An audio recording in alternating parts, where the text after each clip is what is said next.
The Utah Mammoth are tied for first place in the Central Division 11 games in. Time to go inside the coach's room and talk about Utah Mammoth playoffs.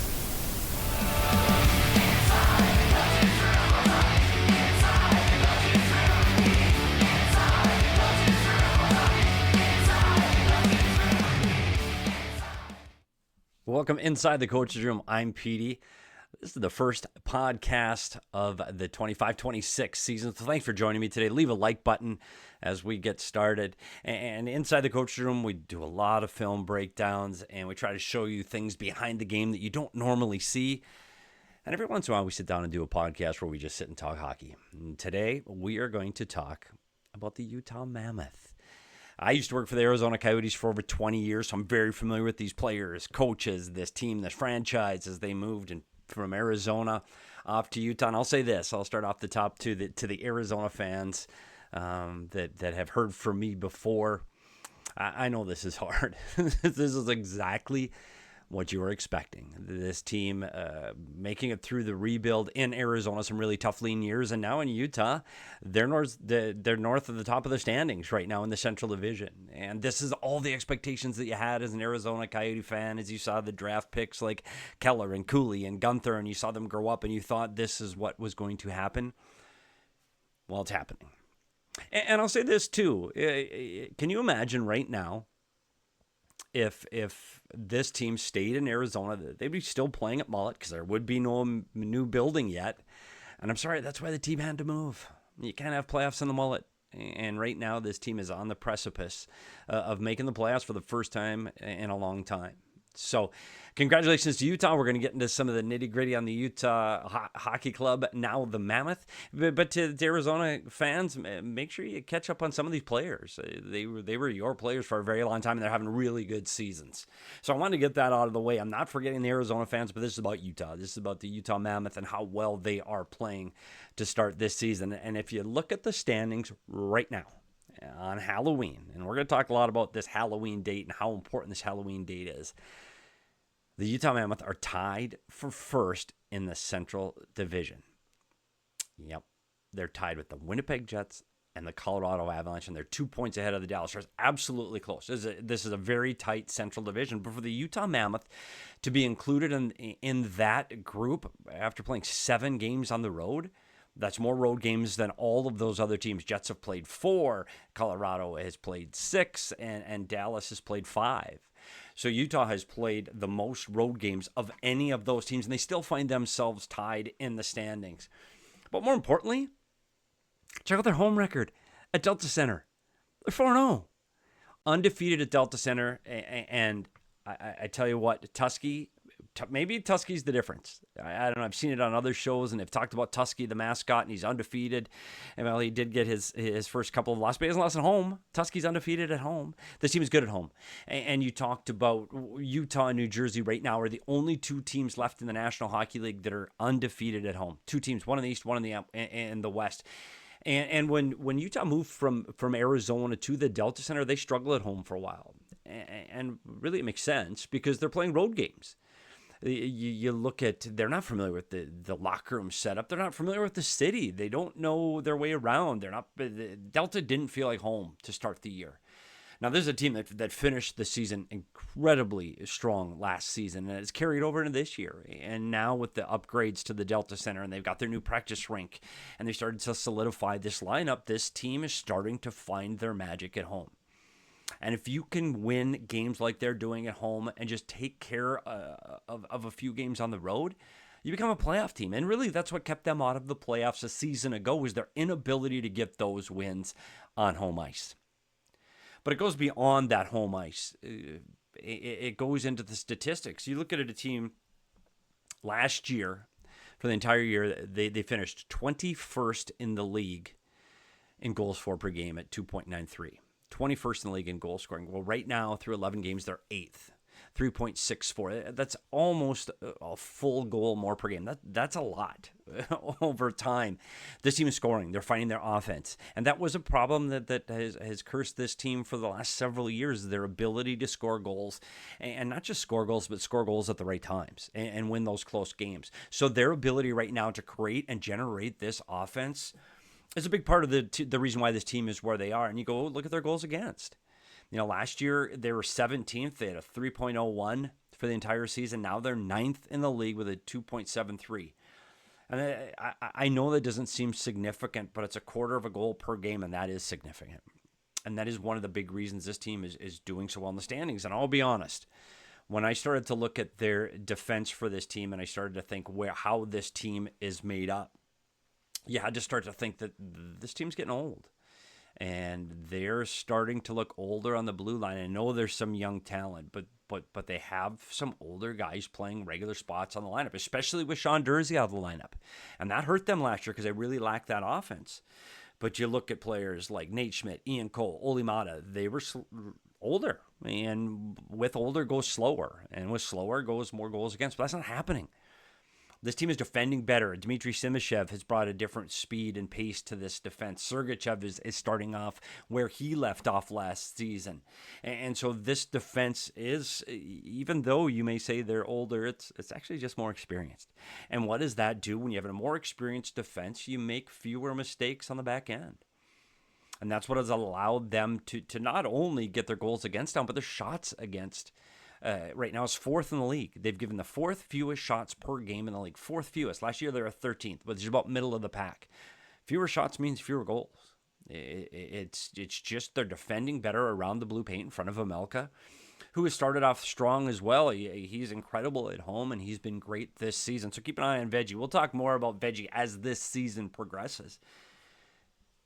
But this team is doing better defensively, and they're scoring more goals. You put those two things together, you're going to do better in the standings.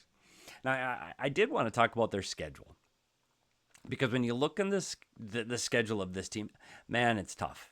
And right now you're seeing some of those things where you go out on the road and you go to the Midwest. You play in St. Louis and Minnesota where you get 2 wins. Then you go to Winnipeg. It's tough crossing the border. You got to go in Winnipeg on a back-to-back from Minnesota to Winnipeg, and you get another win. And then you have to go out to Edmonton, and you're looking at the 4th game of the road trip. They did drop that one in Edmonton, but they come home for one game. 4 days off, 1 game at home against Tampa Bay this Saturday, and then right back on the road. And not just on the road, but they're going out east again. Dude, they're just there. Like, this is a tough trip. And then they go to Buffalo, Toronto, Montreal, and Ottawa. And Montreal is a team that's playing extremely well. Ottawa's playing well, and Toronto's a team that needs to find themselves. So this is a tough schedule for the Ottawa Mammoth. The Utah Mammoth, right? It's a tough schedule. And the one thing when you talk about the schedule for this Utah Mammoth team is you can start looking at what looks like after the first of the year. And I already said they're undefeated at home. And I know it's only 4 games, and I know they've got a long way to go, and all of those things are true. But I will say this. When you look at their schedule, 24 of their last 39 games are at home. They have 24 home games and 15 road games in their last 39. That's significant, because if they can keep up this kind of a pace, and I don't mean undefeated at home, that's not realistic, but if they can keep up the pace where they're winning games at home consistently, this second half of the schedule really bodes well for the Utah Mammoth. This is where you start to go, okay, and I know we're 11 games in, and there's 71 to go for Utah, and that's an eternity inside the coach's room in the locker room. It's a long, long way. But when you chart these things out, you do look at the schedule. You do look at how you finish. And it matters because those games get difficult, because the pace picks up in February. And as you get closer to the trade deadline, teams get better at the trade deadline. So these games get more difficult. So you want to be playing as many of those games on home ice as you possibly can. And so that is important when you start to look at the schedule for the Utah Mammoth and what they have going ahead. And you look at, they've got 5 of their last 6 at home. That is, when you look at the schedule, you go, okay, this is going to be an area where even if we're out of the playoffs in that last 10 games, we can give a little bit of a push. So you talk about the schedule for the Utah Mammoth, and it is favorable. You just got to be able to compete on the road and then take care of business at home. And if they would have been able to do that last season, this is a team that probably would have been in the playoffs a year ago. Let's switch gears from the team and start talking about some of the players. And you cannot talk about the Utah Mammoth right now without talking about the 29-year-old forward, Nick Schmaltz. Nick Schmaltz has 7 goals, 10 assists for 17 points in 11 games. That is the best start of his career. And Nick Schmaltz is an interesting player because when you talk about Nick Schmaltz and what he's been able to accomplish, he's offensively talented. I mean, he's got 20 goals in the NHL 5 different times with 2 different teams. And well, 3 if you count Utah and Arizona as 2 different teams. But he's a 20-goal scorer, consistently a 20-goal scorer, and that's a benchmark that you put up as a guy that helps contribute significantly to your offense. But this is a guy that could be 30-goal scorer in this league. Part of the problems with Nick Schmaltz over the past 5 years has been injuries. You look at 63 games played in 21-22 and 22-23, 63 games both of those seasons. And those are seasons where he gets over 20 goals. If he can stay healthy, can he approach that 30-goal mark? Last year he plays all 82, hits 20-goal mark on the dot. He's played 11 and he's got 7. Like, that pace is absolutely phenomenal. One thing I'll say, Nick Schmaltz is a highly talented player. You can see it right now in his game. He's playing with pace. He skates incredibly well through the blue lines. He's able to distance himself. He's got a couple of breakaway goals. That's because he can put on that speed through the blue lines and put up pace. His hands are incredibly quick. He protects the puck really well. He's got really good vision. He can deliver pucks through seams. He is very talented offensively. The knock on Nick Schmaltz throughout his career has been his ability to play that way consistently, and not just game to game or stretches of games. It's within single games where you can see that consistency, ebb and flow on his ability to keep up his pace and contribute offensively to the team. And this year you're seeing it differently, even though you can go to a few of those games early. By the way, he's got points in 10 of the 11 games this season. Points in 10 of 11. Even in those first few games when he was getting assists and not scoring, he was getting high danger chances. He was getting shots from the slot area. He was just missing that, hitting the post, or a goalie was making a good save. You started to see those chances. I talked a week ago about, man, it's going to come from Nick Schmaltz, and it has. And I think he's a guy that does score in bunches. So expect to see those kind of things happening for Nick Schmaltz and where he's headed for this season. If he can continue to score in these bunches, we talk about 1, 2, 3, 4, 5, 6, 7 points in 8 straight. And he's got 6 goals during that time. 7 goals in that time. So offensively, Nick Schmaltz has been a big leader. And part of that is Clayton Keller. The chemistry those two have had together for such a long time now. They are very good at finding each other. And they're very good at finding each other on the power play. Nick Schmaltz right now has been very good on the power play. And I tell you what, he's found a home in that bumper position right now. And he's got 3 power play goals on the season. They've all come from that bumper spot. And he is going to contribute effectively on that power play because he alleviates the 2 guys on the flanks for shots. You got Keller on the right for his shot, and you got Gunther on the left for his shot. So if you're going to have 2 big shots on the outsides on the flanks, and you can have a guy in the bumper that can also finish, that just gives you another option because they can't cover everybody. So right now, if they're covering Gunther on that one-time shot off of the left flank, that means that Schmaltz is going to get more opportunities in the bumper position on the power play. So keep an eye on Nick Schmaltz in that bumper position, and you can see where his goals come from. Nick Schmaltz's goals come around the blue paint. And it's because he knows how to get lost in those areas behind the defenders where he's near the blue paint and able to contribute to offense. And Clayton Keller knows to look for him because he knows he is going to be ready to shoot from those areas. So Nick Schmaltz is a big part of the reason that this Utah Hockey Club is off to the start they're having right now.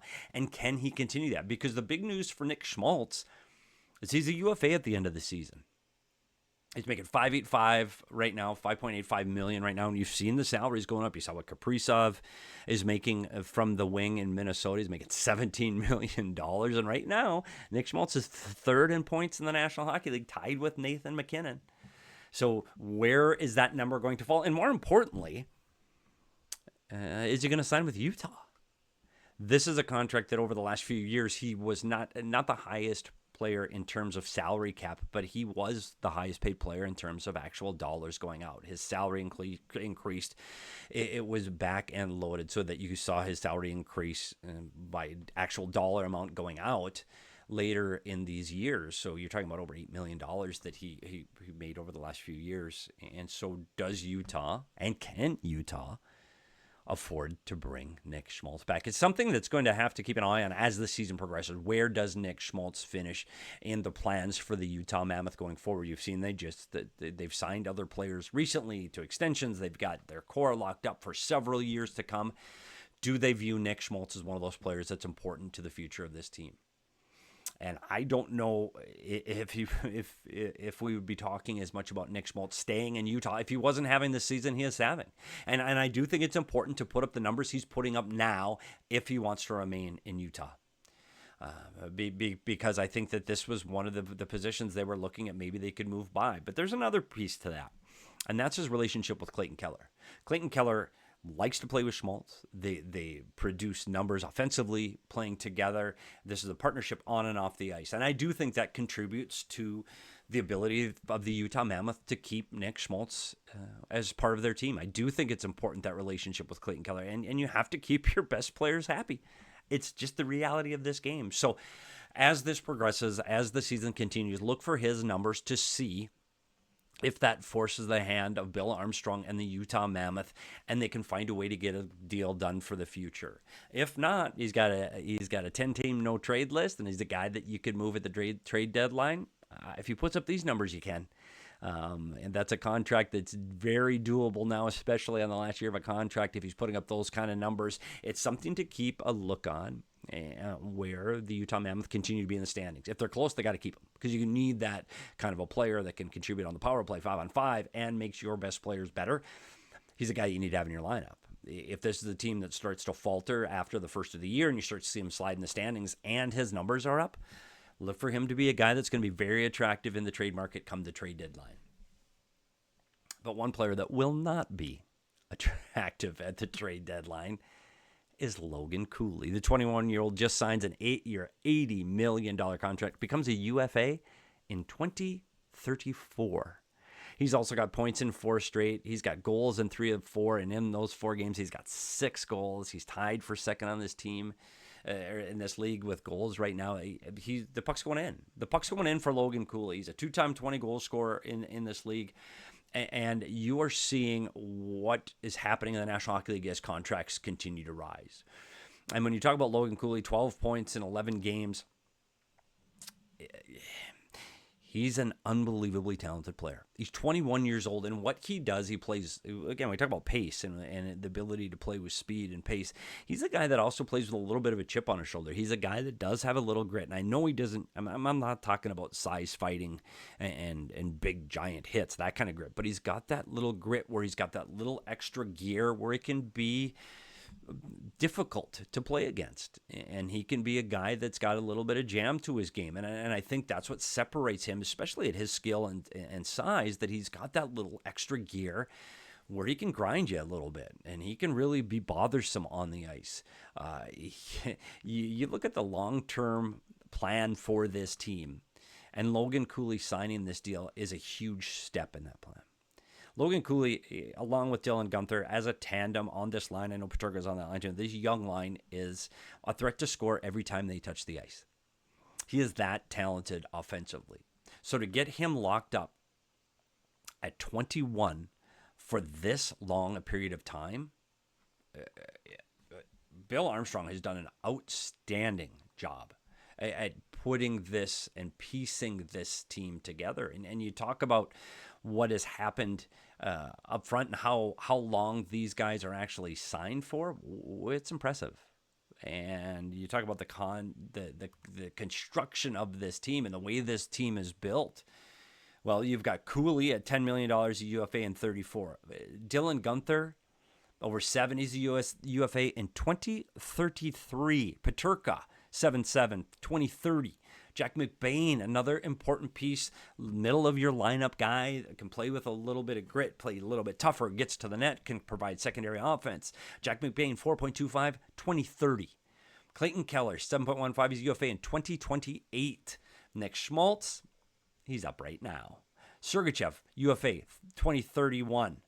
The issue, you talk about the back end, you still got Dursey, Mata, Schmidt, Simashev, all locked up till 2028. Vamelka, 2030. So when you look at the way this team is built, you're looking at the core offensively, the core defensively, and your top goaltender are all locked up for several years. And you go around the league and you saw what happened with Kaprizov signing at $17 million. Money is only going to go higher. The salary cap is only going to go higher in the NHL, and it's going to be harder to manage, especially for teams that have multiple players that need to be signed to long-term contracts. You're going to see more trouble come on to these teams like Colorado, like Toronto, the teams that have multiple stars that they're going to have to continue to sign. And Bill Armstrong, you gotta take your hat off to him. He is getting ahead of that. And these contracts are going to look outstanding. Clayton Keller at 7.15 through 2028. Are you kidding me? Like, that's a phenomenal contract. Phenomenal. Dylan Guenther, 7.1. Phenomenal contract. These are going to be great contracts. And that's one of the reasons when you talk about these young teams, and that includes Anaheim and Ottawa and Chicago and San Jose to some extent. This is why you look at Utah and go, oh, okay, they're planning for the future. And I've said this about the ownership in Utah and Bill Armstrong. The hardest thing to do with a rebuild is to stick with it and stay with the plan. Because fan bases, ownership groups, management, players, coaches get antsy and they want to make changes. So you've got to give them credit in Utah. They've stuck to the plan and they've been able to build this team through draft picks, but they've also made some really good trades where they had those assets built up and stockpiled, where they were able to turn those assets into other players that they could sign long term. This is a team that you can look at the future and go, oh my goodness, they're in really good shape. And you talk about this year's draft, they got 6 picks in the first 3 rounds, 2 picks in the first, second, and third, 6 picks in the first 3 rounds again. So they can continue to stock those shelves. And you talk about Maverick Lamoureux in the minors, Daniel Boot, T.J. Ginla, Cole Baudouin. There are so many players that are coming up through this organization to help fill those veteran players that are ultimately going to drop off. And you can go, goodness, the future is bright here in Utah. It is. And I'm not just saying that. I don't work for the team. And I don't think I have fandom really anywhere. You just look at this team on paper and you watch them play and you see them play with the speed and the pace and the excitement and their ability to defend. And all of those things point to a team that can sustain this for a very long period of time. So that brings up the next question.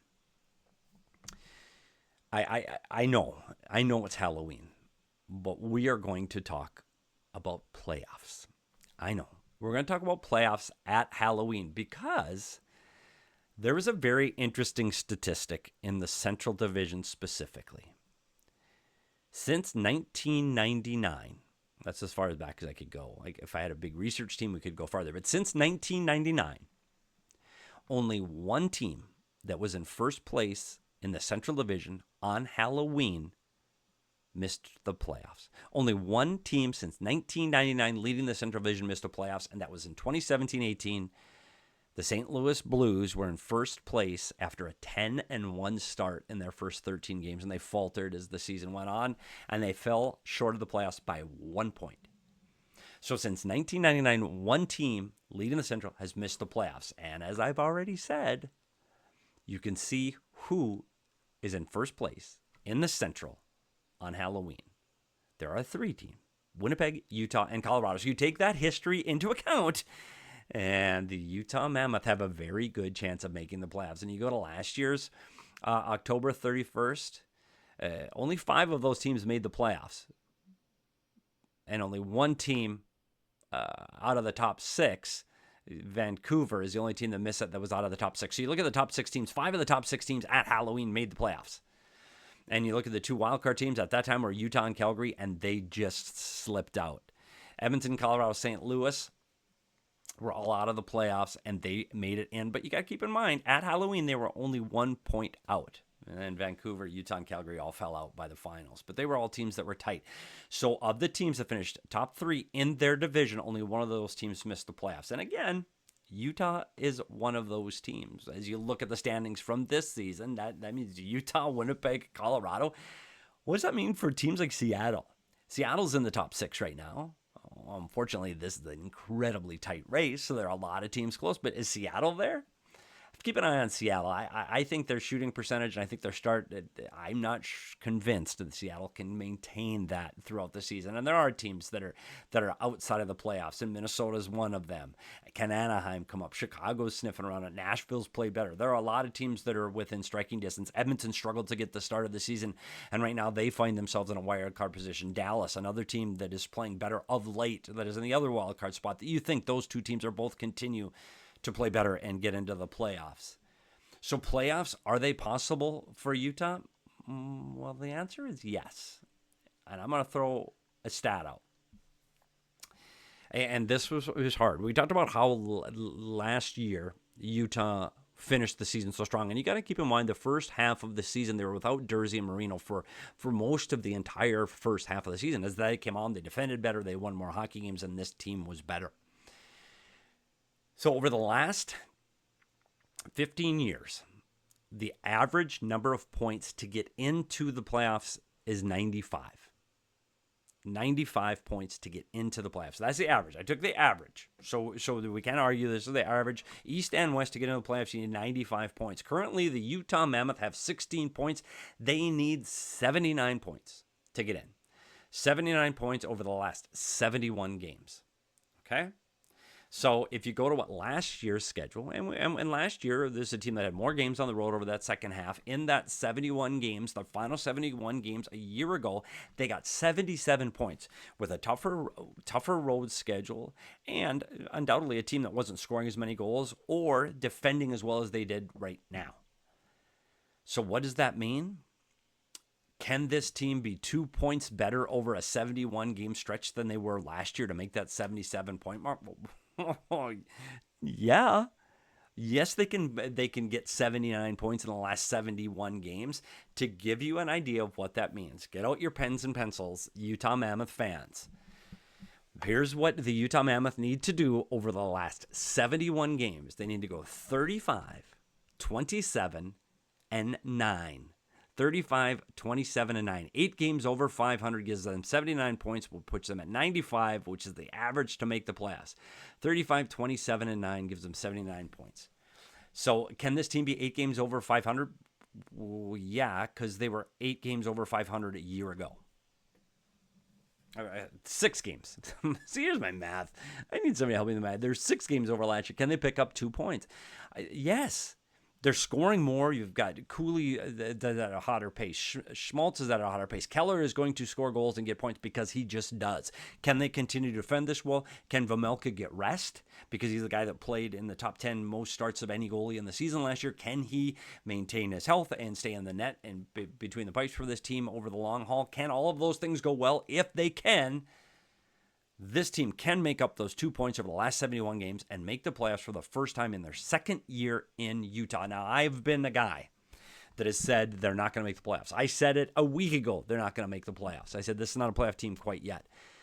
But to make the playoffs, what has to happen is somebody that was in the playoffs last season has to fall out. That's just kind of the way things work. So when you see the teams that were in the playoff spot a season ago that might fall out, well, yeah, look no further than Minnesota and St. Louis. The 2 wildcard teams from a year ago are not off to a start. They're not off to a good start. As a matter of fact, you look at St. Louis has 8 points right now and Utah has 16. Making up those 8 points is going to be hard. Like, that's going to take a very long time if it's possible at all. Those 2 teams right now are not playing consistently enough to start to climb in the standings. You know, there are other teams, Chicago and Vancouver are playing better. Anaheim's playing better. Are those teams that are going to be hanging around the playoff spot over the next few months? So I always said that they couldn't climb in because there was nobody falling out. Minnesota is struggling to score 5-on-5 goals right now. St. Louis can't win consistently. They've got 3 wins in their last 10 games. So a lot of time to right the ship on both those teams. Absolutely there is. But Utah's in a position right now through 11 games that you have to look and go, this is the start. Not only we didn't anticipate, but better than expected. But this, you can start using the P word. You can.